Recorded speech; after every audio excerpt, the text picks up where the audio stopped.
சிலைகள்லாம் செய்யக்கூடிய விதத்தை நீங்கள் பார்த்தீங்கன்னா இன்னொரு ஆச்சரியமாக இருக்கும். நீங்கள் எந்த உலகத்தின் எந்த ஒரு கலையும் கூட்டலினால் வருவது.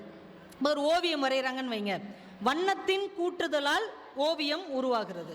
இப்போ பாட்டு பாடுறாங்கன்னு வைங்க, அவங்க சரங்களின் ஸ்வரம் பாடுறாங்க இல்லையா, அந்த ஸ்வரங்களின் கூட்டுதலால் அந்த பாடல் உருவாகிறது. எல்லாமே அப்படித்தான். அந்த பேச்சு அப்படிங்கிறது வார்த்தைகளின் கூட்டலினால் உருவாவது. எந்த கலையும் கூட்டுதலினால் உருவாகிறது. ஆனால் சிலை வடிக்கும் போது நீங்கள் பாருங்க, அவங்க அந்த கல்லை எடுத்து செதுக்கி செதுக்கி செதுக்கி ஒரு சிலையாக உருவகிப்பார்கள். சிலை மட்டும்தான் கழித்தலினால் உருவாகிறது. தேவையில்லாததை கழித்து கொண்டே போனால் கடைசி இறைவன் உங்கள் முன்னால் தரிசனம் தருவான்.